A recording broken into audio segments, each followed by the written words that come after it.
Bonjour à tous, je suis Thierry Géraud de l'Urogec avec Sonny Buric et Jean-Pierre Clément, comptable à l'Urogec. On va vous présenter un webinaire sur le traitement du compte 581 dans le cadre du passage d'aplomb sur agate. Dans un premier temps, je vous propose de bien régler le son de votre ordinateur de façon que vous puissiez parfaitement nous entendre. On va commencer d'ici à peu près une minute.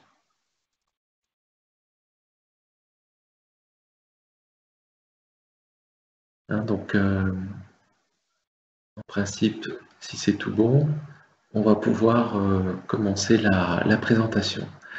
Donc, voilà la façon dont ça va se dérouler. Sonny va vous présenter un PowerPoint vous permettant de voir comment solder ce compte 581. À la fin de la présentation et en cours de présentation, vous pourrez poser des questions à l'écrit. Jean-Pierre Clément pourra les récupérer et à la fin du PowerPoint, on pourra répondre à vos questions. À l'issue de ce webinaire, si vous avez d'autres questions, vous pourrez contacter par mail ou par téléphone Sonny Buric ou Jean-Pierre Clément. Voilà Sonny, je te laisse la parole pour présenter ce PowerPoint. Bien, bonjour à tous. Donc la première étape pour être d'accord avec les règlements famille, ça va être de saisir dans Chloé les règlements famille, donc jusqu'au 30 juin 2018, donc les règlements et terminer la facturation. Donc une fois qu'on est à jour au niveau des règlements et de la facturation dans Chloé, on va faire une sauvegarde, toujours une sauvegarde donc de tout en même temps. Donc, pour faire une sauvegarde, pour ceux qui ne savent pas, donc c'est sur Mainte École. Donc, sur le site hébergé d'Aplomb, on va cliquer sur Mainte École. Donc, un écran apparaît, un premier écran où on va bien laisser cocher Chloé, Gédéon et la partie documents. Donc, à ce stade, on peut sélectionner l'emplacement du fichier de sauvegarde. On va cliquer sur les trois petits points. Donc un deuxième écran apparaît où on va pouvoir sélectionner le disque sur lequel on veut faire la sauvegarde.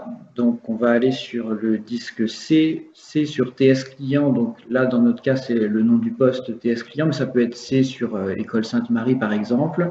Mais dans tous les cas, donc pour être en local ou pour que votre sauvegarde soit en local sur votre machine, ce sera donc le disque C sur quelque chose avec entre parenthèses après le petit X. Donc ici, je sélectionne mon disque C. Un nouvel écran apparaît, donc on va le voir d'un peu plus près, où on peut sélectionner le fichier sur votre disque dur en local.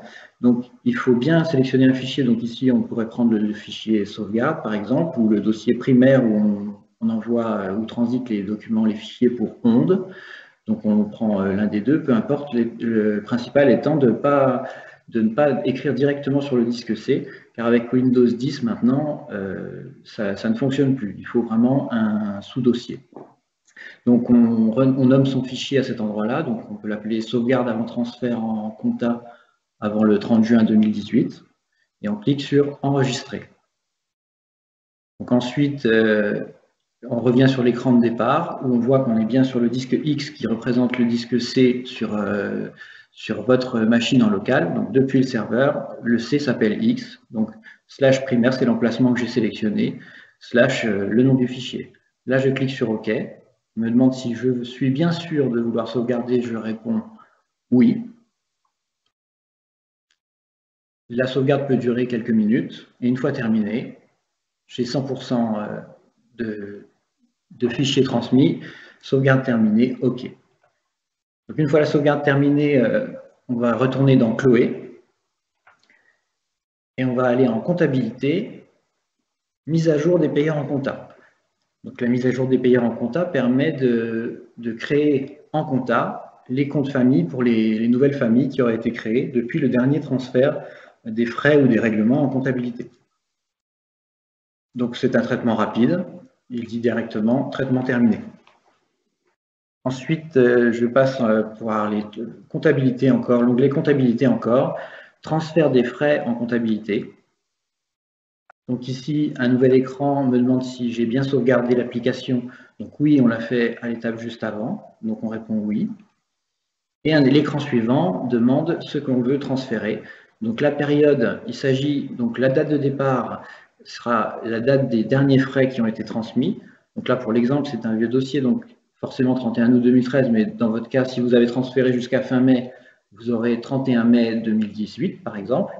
Et à vous de renseigner la date de fin de période, donc le 30 juin 2018, dans notre cas. Ensuite, frais regroupés par mois pour avoir un maximum de détails. Et on clique sur valider. Donc là, le transfert se fait. Et puis, la dernière étape dans Chloé, le transfert des règlements en comptabilité. Donc, comptabilité, transfert des règlements en comptabilité juste en dessous du transfert des frais. Ici, on nous demande encore la sauvegarde, on l'a faite, donc on répond à nouveau oui. Et sur cet écran, on va à nouveau renseigner la date de fin, le 30 juin 2018. Et c'est à ce moment-là où, par contre, là, dans notre exemple, il manque les frais regroupés par jour, mais sur cet écran, vous aurez regroupé par jour. Donc, il faudra bien laisser cocher regroupé par jour, encore une fois, pour avoir un maximum de détails. Donc, à ce stade, on valide. Et la dernière étape donc, sera dans Gédéon. Donc, on va cliquer sur Gédéon. Une fois rentré dans Gédéon, on va en saisie des comptables. Et en saisie comptable, on va saisir dans le journal de banque son relevé bancaire. Donc, pour ceux qui ne font pas d'état de rapprochement, il faudra juste, après avoir saisi la banque, consulter le compte 512 en passant par consultation d'un compte, le compte 512-11, donc le compte banque, et vérifier que le solde correspond bien au solde de banque. Donc, si vous faites un état de rapprochement, donc à ce stade, vous cliquez en haut à gauche sur rapprochement, donc c'est l'icône avec les petits V et le ABC, et vous faites votre état de rapprochement du mois de juin.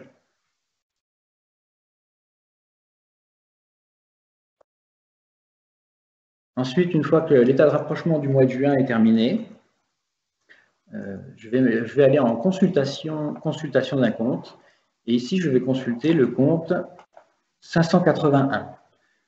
Donc, le compte famille, le fameux compte qu'il faut solder.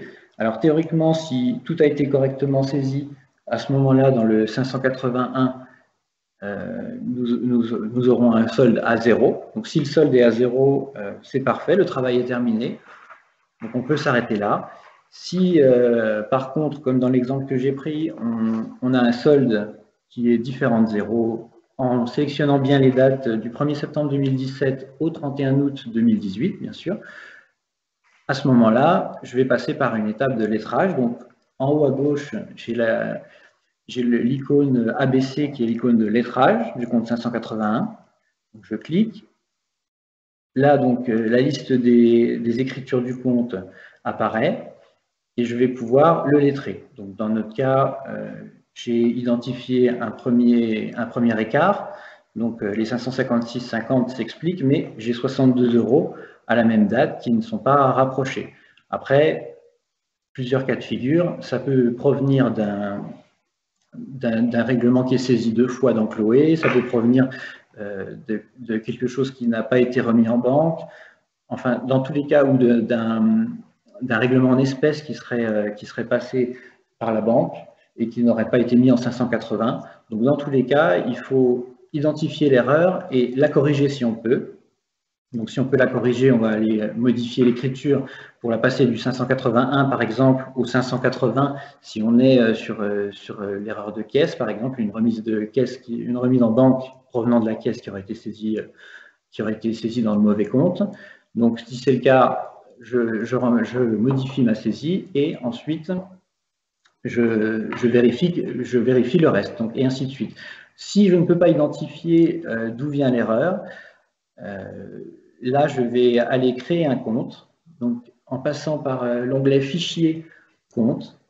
Donc, en Fichier, Compte, j'obtiens la liste des comptes et pareil en haut à gauche, il y a un petit plus Ajouter. Donc, je vais cliquer sur Ajouter. Donc, il m'ouvre un nouvel écran. Et là, je vais créer le compte 478 ou 472 si le 478 est déjà utilisé dans mon plan comptable, que je vais nommer Autre compte transitoire. Une fois ce compte créé, donc en validant la petite touche V, je valide, le compte est créé. Je vais aller en saisie, saisie comptable. Je vais sélectionner le journal d'OD et la période juin 2018. Donc là, ce que je vais faire, c'est que mes 62 € qui étaient au crédit, que je ne pouvais pas expliquer, je vais les contrepasser. Donc en utilisant, donc je me positionne au 1er juin parce que l'écriture était au 1er juin, en utilisant le compte 581 au débit puisqu'il était au crédit. Donc j'annule mon écriture dans le 581 et je passe une contrepartie avec le compte 472 ou 478 que je viens de créer au crédit pour 62 €. Donc je valide mon écriture. Ensuite, je retourne consulter mon 581. Je me repositionne en lettrage et je vais aller lettrer mes 62 €. Et je vais répéter cette opération autant de fois que j'aurai de lignes qui présentent des écarts. Une fois toutes ces écritures passées, je vais retourner une dernière fois consulter mon compte, donc le 581. Et en bas à gauche, donc on va zoomer, je vais vérifier que mon solde de fin de période est bien à 0. Donc, en me positionnant avec les dates du 1er septembre 2017 au 30 juin 2018, je vais bien vérifier que mon solde de fin de période est à 0.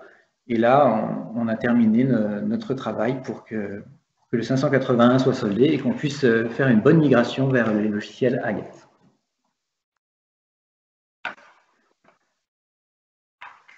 Voilà, ben, merci Sony. Donc, tu as fini la présentation. Voilà, nous avons eu quelques questions.